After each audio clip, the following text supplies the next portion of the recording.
It's the week ending Saturday the 22nd of September, and this is The Week Unwrapped, brought to you by Barclays Corporate Banking. In the past 7 days, we've seen America's trade war with China intensifying, Tesco's launching Jack's, its new discount store chain, and Manchester City becoming the first English team to lose 4 successive Champions League matches. But we're here to bring you some of the stories that passed under the radar this week.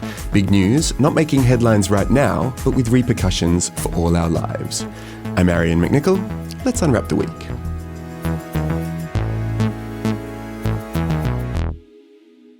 And Olly will be back from his epic holiday next week, so joining me today from the week's digital team are Jamie Timson, Holden Frith and Hollie Clemence.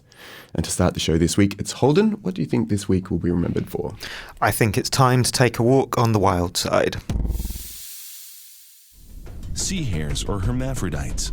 They contain both male and female sex organs. The first sea hare acts solely as a female and is mounted by a second sea hare, who acts as a male to the first and female to a third, and so on down the line, to the last hare, who acts only as a male. A pregnant sea hare will lay spaghetti-like strands of millions of eggs, anchored for safety to the kelp beds.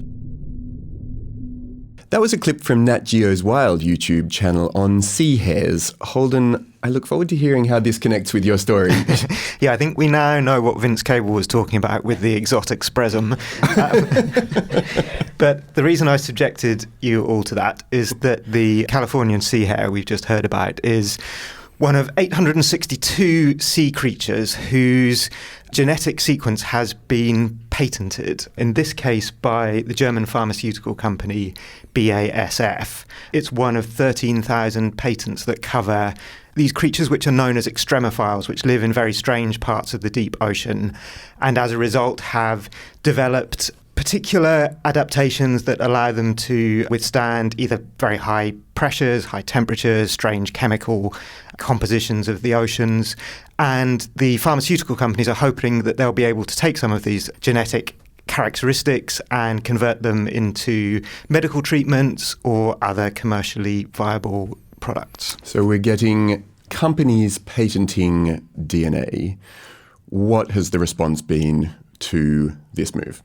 Somewhat mixed, as you would expect. There are people who think this is the next frontier of medical science. There are others who believe that no private company should ever be able to own genetic material.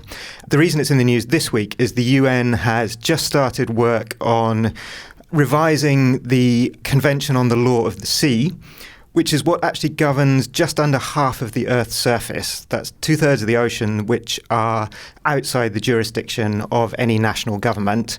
Until now, it's really just been concerned with territorial disputes, navigation rights, and then a bit later on things like fish stocks and drilling rights have been added on. But the new move is to add much more in the way of conservation and biodiversity, including ownership of genetic material. Okay, so we have a law of the sea already. What is it that's going to change, and how likely is it that we're going to see that change come through? It's very likely that a lot will change. But we are at the beginning of a very, very long process. So there's 2 years of negotiations which have just started. To put this in perspective, the last time this convention was changed, the negotiations concluded in 1982, but the change wasn't actually enacted until 1994. So whatever is agreed, and it's likely that something will be at the end of this 2-year process, we could still be waiting some time before we actually see these repercussions for all our lives. So let's imagine that it does come through. Look, aside from hermaphrodite sea slugs, Holly, what is actually in the oceans that countries and private companies want to patent? It's interesting because obviously some are looking for quite emotive material which could help with cancers, maybe horrible diseases basically, but there's others that may be looking for Botox, like the next whale sperm that you want to put on your face to make your wrinkles go away. So obviously there's more sympathy for the medical side. There's also this kind of contentious issue of biopiracy, or bioprospecting they call it, because they don't actually know what they're patenting yet, because a lot of the patents don't actually come to anything. It's quite a politically charged term. there's this element of scientific colonialism of the seas, because some areas might be near to an underdeveloped country, but it's the developing countries that own the patents. Yeah, so there's sort of two simultaneous issues. One is to do with the interaction of different countries, but the other is the sort of science behind it. Look, scientists don't tend to be terribly in favour of companies locking down ownership of individual, pieces of DNA, but broadly, I'd say scientific information generally. The idea of, science thrives on having scientists work together. Is patenting genes and DNA a good idea, Jamie? I think it's something that's obviously come from history, and they haven't really shaken off yet. There's been a big movement recently for open science and things like publishing all of your research, and I know the journals are, a lot of the big journals in the UK are trying to move towards being more open source or open prospecting, and I can't see a way in which that's not a good thing. I think the problem comes, like Holly was saying, when there is such a big divide between the developed nations and the developing nations, particularly at the UN for this type of thing.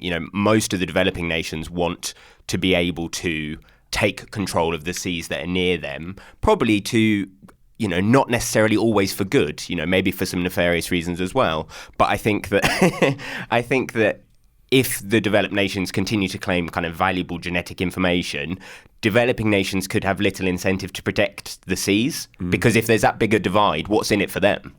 I think what the companies and their governments would say is that the good that could come of this from patenting and therefore being able to financially exploit the research is that it actually creates a financial incentive for these new treatments that do take a lot of research, do take a lot of investment. It's expensive to go out into these deep ocean areas, and that unless companies can be sure they will get a return on that investment, they just won't bother. One of the other problems, it strikes me, is that not only is getting international laws up and running a long process, it's also a very difficult process. And the previous law of the sea, the UNCLOS, the UN law of the sea, wasn't even ratified by the United States. Even if this process goes in the direction that people are hoping that it goes, what chance is there that A, the US will ratify it, and B, if they don't, then what happens next? It seems unlikely, given the current White House incumbent, that the US will be rushing to ratify this process. But what it does do is it sets standards in place. And what you've actually seen with previous conventions on the law of the sea is that the US has put in place national versions of similar laws on kind of territorial boundaries, fisheries, mining. So, and the Supreme Court in the United States has got involved in cases to do with patenting genomes, mostly human rather than animal. But I think the hope would be that if the UN sets a standard, the US might be reluctant to commit itself to the jurisdiction of the UN, but it may incorporate those laws, at least in their spirit, within its own national regulations too. And of course, most of the world isn't the United States, and so those countries that do sign up will be bound to those new standards. It's also not just the United States that's dragging its feet over it. I mean, I think a lot of the whale hunting nations like Japan, Iceland, Norway, they're worried about what this expansion of the law of the seas would have on fishing restrictions, and whether or not they would still lay claim to some of the places where they go fishing. Russia has also been dragging its feet over it for quite a long time, I guess, because of its proximity to a lot of the sea. It's quite a big country. And so I think while obviously, the US not signing was a big thing, it's not a guarantee that it's going to be as wide-ranging as perhaps you'd imagine, mainly because there are so many different interests involved. Yeah, let's imagine that this treaty doesn't go through. What would it mean? What would the impact be globally if we didn't find a way to regulate the deep oceans? I guess it will be the status quo for now, and patents happen differently in different countries. So for the US, you can only patent a very specific gene, so it has to be isolated from a human, say, and then transformed sufficiently into something else. Other countries do things slightly differently. So I guess from that side of things, talking about the gene side, you'd have to go to different countries to find out what the law is, I suppose. But who owns that is a really tricky one. And even if you do animals move around in the sea, like where are the lines, the boundaries. There's a lot of, you have to look at the South China Sea to see what problems there are existing already, and that's without taking into account any scientific revelations. I think we also want a consensus on these types of things for environmental reasons. I think if we don't get a handle on who owns what, or at least what the laws are, we end up in a situation where we kind of prove that we aren't working together, and there are lots of problems out there in the environment that need fixing and need consensus. Right, well, in the interest of continuing to work together, next up it's Holly. What will this week be remembered for? Is gaming the new adultery? I've had clients, maybe not cite Fortnite particularly, but say, he's always on the couch playing games. He's always involved in it, and they feel so distant from that person. Renowned attorney Catherine Miller has written about poor communication as a major factor in divorce. She says technology is behind some of that. You see more online pornography or online gaming, texting, the inability to maintain a personal relationship because the digital world is so present and so pressing. That was Catherine Miller of the Miller Law Group speaking to CBS New York this week. Holly, video games are behind an increasing number of divorces, says who? This is according to divorceonline.co.uk, so it's an online divorce website that claims it's one of the biggest filers of divorce petitions in the UK. And it said it had 200 divorce petitions where one of the grounds for divorce was related to Fortnite and other video games. So that was 5% of its total. Some newspapers have extrapolated that to give you thousands of divorces based on Fortnite, which is probably a little bit misleading. But it's clear that gaming is coming into people's marriage breakdown. So I'm just quite interested in this idea that our reasons for divorce have changed over the years. Yeah, the headline was a little bit of a stretch that plenty of newspapers carried, that was Fortnite responsible for 5% of divorces. But actually, even that the divorce website was saying, well, it's not just Fortnite, it's gaming, and it's not just gaming, but it's also social media. But the point holds, it's a contributing factor. Is it legitimate? I mean, did you, when you read the story, did you think, yeah, gaming can actually be the thing that causes divorces? This makes sense to me. I can completely understand that. Luckily, my happy marriage is still going because we don't have too many video games in our lives. But yeah, I could see as it could be a part of divorce. And looking into UK divorce, as I've been Googling on the train today, people are probably feeling a bit sorry for me. But there's 5 different ways you can divorce on the basis of adultery, desertion, unreasonable behaviour, which is probably what Fortnite would have come under. Then there's 2 other ways of having a no-fault divorce, so you have to have separation periods. But this Fortnite, probably unreasonable behaviour, you probably need a few more grounds. You couldn't just go to court and say he's been playing too many video games. So you need some other things to go with that. Also, Fortnite, Jamie, has always struck me as something of a young person's game. Why is it cropping up in divorce papers? Gaming has spread now, I think, to be, was something like the video gaming business outsold the film industry for the first time, or outgrew the film industry for the first time, I think, in the last year. And I think that it now has the potential to appeal to such a wide range of ages and people. I probably take a bit of an issue with the concept of it because I think that in my head, or at least from my perspective, it's easier to blame video games than it is to come up with something else, or some maybe like an actual real reason to come up with a divorce. Like, it seems like a very simple thing to be like, he's playing too many video games, I want a divorce, I want it out. And actually, it is probably slightly nicer for the person that you're divorcing. Actually, I should say it could also be a woman. Plenty of it's not. There is a bias to say that it's a guy. There's a cliche that it's a guy sitting on his own playing video games. But I think these days gaming is a much more inclusive pastime. I think this is probably a new variation on an old pattern, in that I would expect that a lot of divorces probably boil down to person A feeling neglected because person B is devoting too much time to something else, whether that something else is an online video game, social media, the pub, work. And whenever a new variant of any one of those things becomes available, that's bound to start cropping up in divorces. And also, even though it does seem like a sensational headline to suggest that video games or a particular video game is behind all divorce, surely, divorces are built on small errors that are cumulative. So it's not too much of a stretch to imagine that video games could be involved in people separating, even if they're not the reason in and of themselves. Yeah. And I think there's a sort of novelty bias in journalism as well. So whenever there's a new phenomenon, you look for the various ways in which that's cropping up in divorces or other crimes. I've been looking back through the archives, and in 2004, Friends Reunited was being blamed for divorces reaching a 7-year high. In 2008, there was a case where an online affair in Second Life led to a real-world divorce in the courts in the UK. And in the same year in Japan, there was a case where a man and a woman who'd never met in real life, but whose avatars had married each other online, he then jilted her within the game. She hacked into his account and killed his character. And this led to a real-world court case in which she was arrested and prosecuted for Computer Misuse Act, essentially. I thought you were going to say it resulted in a real world murder. No, just legal action. C-hairs were bad.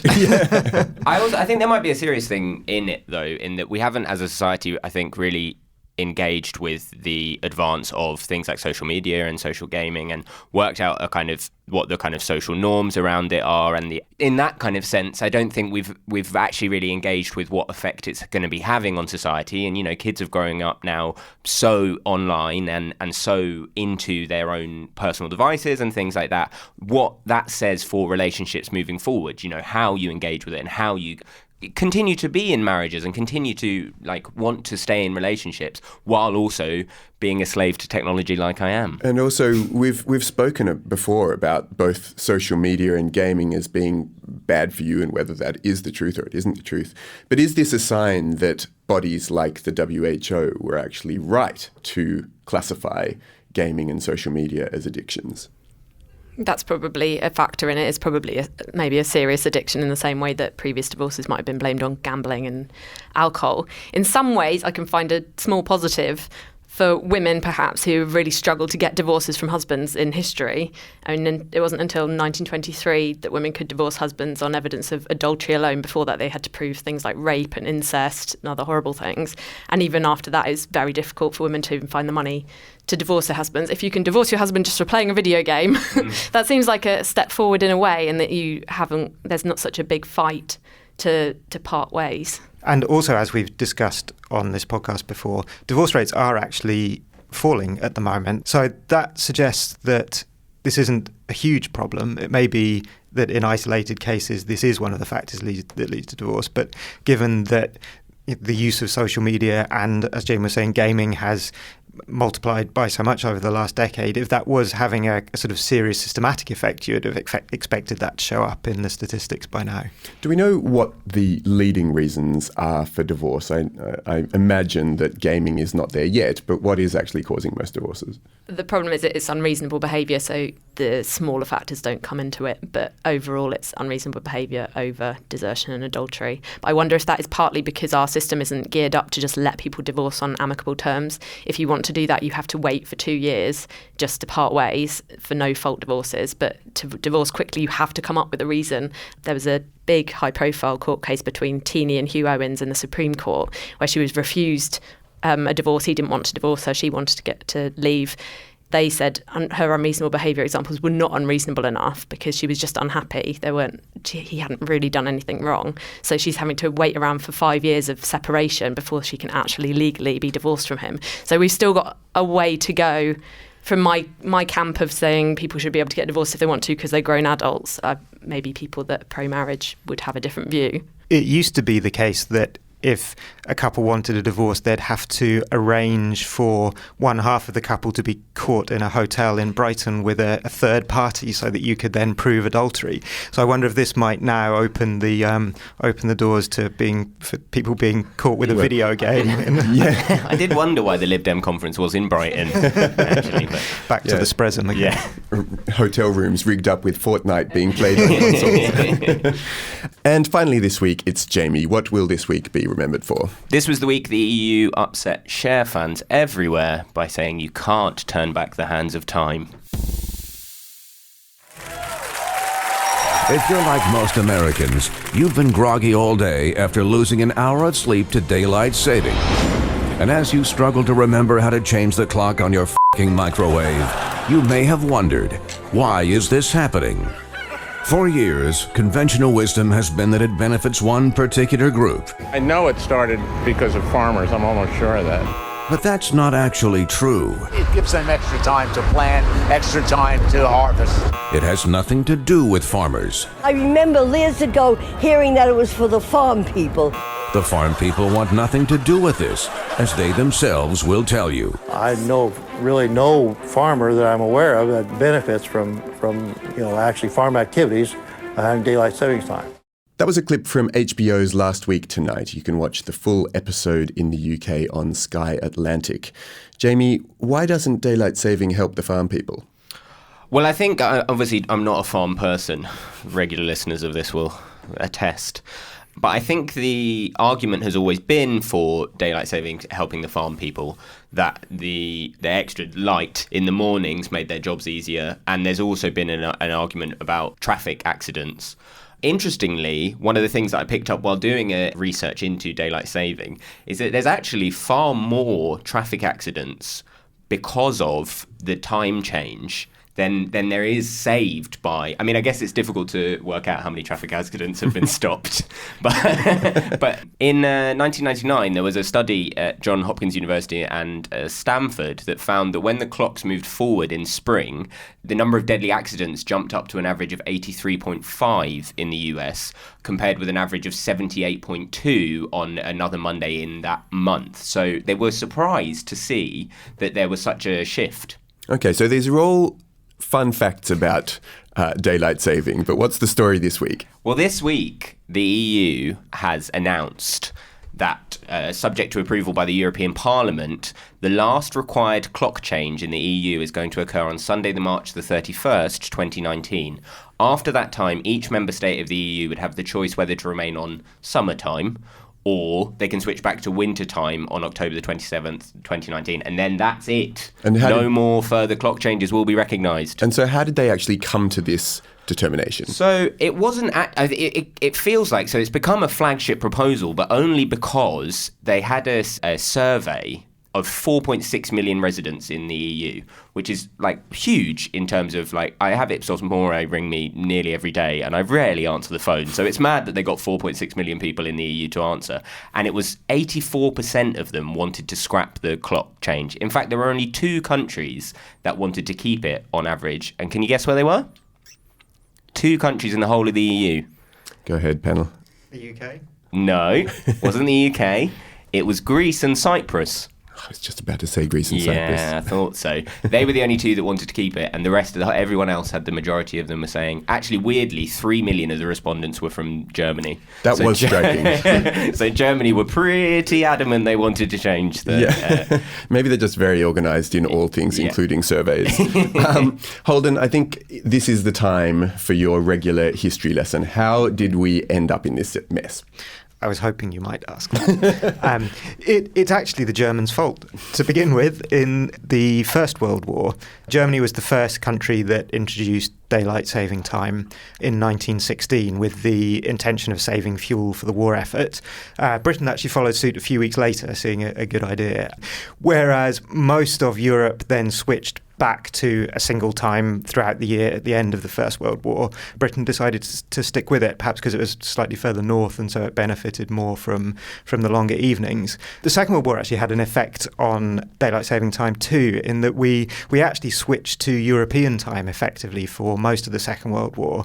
The clocks didn't go back in the autumn of 1940 and then we put them forward another hour in the spring of 1941 and stuck with that until 1947 when we went back to GMT and BST, but then went forward again from 1968 to 71, which was an experiment again aimed at cutting down road traffic accidents.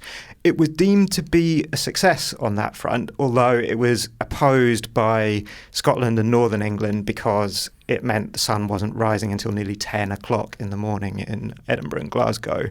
Scottish MPs and Northern English MPs managed to get that change back in 1971, and that's where we've been since then. I mean, changing the clocks to take best advantage of daylight does intuitively make some sense.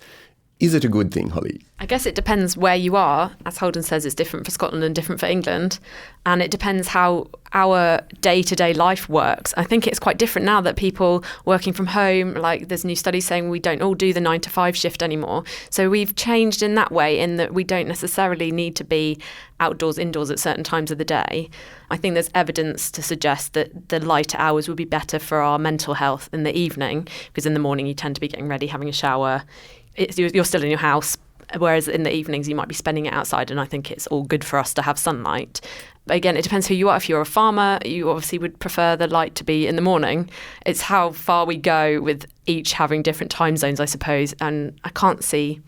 We probably would get used to different European countries having different time zones. Maybe Scotland could have a different time zone to England. They probably quite like that, to have a bit of independence in a time frame. But if every European country has a different time, I wonder what the financial implications are of that. Chaos. Chaos. I don't know if you've seen the newspaper articles, but it is actually going to be chaos. I think just quickly also, the energy consumption thing is interesting, because all the research suggests that changing the clocks actually was between 0.5% and 2.5% reduce of energy consumption. And just switching to LED light bulbs dropped the energy consumption of Germany in 2015 by 8%. So it's really quite negligible, the amount of better quality of energy and efficiency.